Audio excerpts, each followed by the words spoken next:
નમસ્કાર દર્શક મિત્રો, હું વિવેક કલોલા આપ સર્વેની YouTube ચેનલમાં હાર્દિક સ્વાગત કરું છું. મિત્રો 120 ગોલ્ડન રૂલ્સ ઓફ ઇંગ્લિશ ગ્રામરની જે આપણી સિરીઝ ચાલી રહી છે તેની અંદર આજે આપણે રૂલ નંબર 45 જોવાના છીએ. તો જોવો શું કહે છે મિત્રો. તો રૂલ નંબર 45 છે મિત્રો આર્ટિકલ a અને n વિશે. મિત્રો ઘણા બધા સ્ટુડન્ટની અંદર એક કન્ફ્યુઝન હોય છે કે ક્યારે a મૂકવું અને ક્યારે n મૂકવું, બરાબર છે. તો એક વસ્તુ યાદ રાખો મિત્રો કે ઇંગ્લિશની અંદર બરાબર છે ABCD હોય છે, બરાબર, અને આ ABCD ની અંદર ટોટલ 26 લેટર્સ હોય છે, બરાબર છે, જેની અંદર 5 સ્વર હોય છે અને 21 વ્યંજન હોય છે. 5 સ્વર કયા મિત્રો?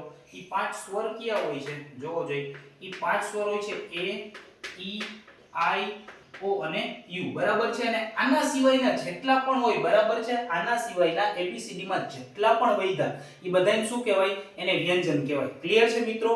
હવે એક બીજી વસ્તુ કે આર્ટિકલ a અને n ઈ હંમેશા કોઈ એક, બરાબર, એવો અર્થ બતાવે છે. એટલે કે આર્ટિકલ a અને n નો ઉપયોગ હંમેશા એક વચન, બરાબર છે, સિંગ્યુલર ફોર્મ ધરાવતી જે વસ્તુ પ્રાણી હોય એની સાથે થાય છે, બરાબર છે. એની આગળ જ a અને n લાગે છે, બરાબર. બહુવચન નામોની પહેલા કોઈ દિવસ આર્ટિકલ a અથવા n લાગતા નથી, બરાબર છે.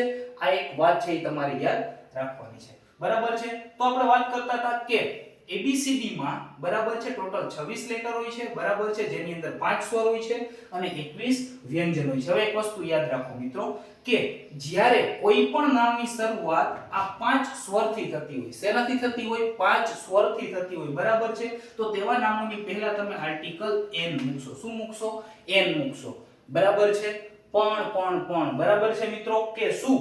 તો કે આ આર્ટિકલ છે, બરાબર છે, n જેરી હોય, બરાબર છે. ઈ ક્યારે મુકાય? તો કે a થી કોઈ નામ ચાલુ થતું હોય, e થી થતું હોય, i થી થતું હોય, o થી થતું હોય કે u થી થતું હોય, બરાબર છે. પણ ગુજરાતીમાં પણ સ્વરથી જ થવું જોઈએ. એટલે કે માની લો કે a છે તો અ આવવું જોઈએ, અથવા તો આ આવવું જોઈએ, ઈ આવવું જોઈએ, બરાબર છે, o આવવું જોઈએ, આવું આવવું જોઈએ, બરાબર છે, કે ઉ આવવું જોઈએ. તો તેવા નામોની પહેલા અને એક વચનમાં હોય તો જ તમે, બરાબર છે, એવા નામોની પહેલા આર્ટિકલ n મૂકશો, બરાબર છે.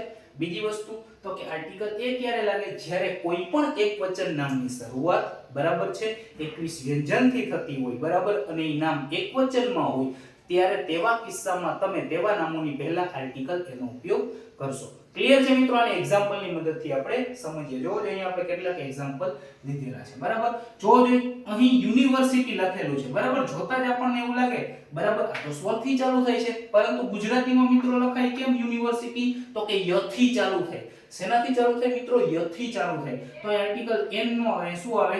a આવશે. ક્લિયર છે મિત્રો? બીજી વસ્તુ અહીંયા છે MBA. તો MBA કેમ લખાય મિત્રો? m b અને a. આ શેનાથી ચાલુ થયું? સ્વરથી ચાલુ થયું. એટલા માટે અહીં શું આવશે? n આવશે. તેવું જ છે MA. તો અહીંયા પણ n આવશે. અમ્બ્રેલા, જો અમ્બ્રેલા, બરાબર છે, તો અહીંયા પણ n આવશે. યુનિફોર્મ, બરાબર છે, યુનિફોર્મ. આ ય આવ્યો તો અહીંયા શું આવે? આર્ટિકલ અ આવશે. ઈયર, બરાબર, ઈયર છે કેવી રીતે? આવી રીતે લખાય, બરાબર. યતિશ થી ચાલુ થાય તો અહીંયા પણ a આવશે. NCC અ આવશે. તો અહીંયા શું આવશે? n આવશે મિત્રો. યુનિફોર્મ, યુનિફોર્મ એટલા માટે a આવશે. હવે ઓ સ્વર છે પણ આને વચાઈ શું? વન રૂપી, તો વ આવી ગયો, વ્યંજન આવી ગયો, તો અહીંયા શું આવે? a આવે. ક્લિયર છે મિત્રો? તો આ હતો આપણો આર્ટિકલ a અને n, અને આ હતો આપણો રૂલ નંબર 45. એક વસ્તુ યાદ રાખજો, જ્યારે પણ કોઈ પણ નામની શરૂઆત y થી થતી હોય અને w થી થતી હોય તેવા કિસ્સામાં હંમેશા આવા નામોની પહેલા આર્ટિકલ a જ આવશે. ક્લિયર છે મિત્રો? તો આશા રાખું છું તમને હું રૂલ નંબર 45 બહુ સારી રીતે સમજાવી શક્યો છું. જલ્દી મળીશું આપણે રૂલ નંબર 46 ની સાથે. ત્યાં સુધી જય હિન્દ, જય Bharat, take care, good bye, thank you so much.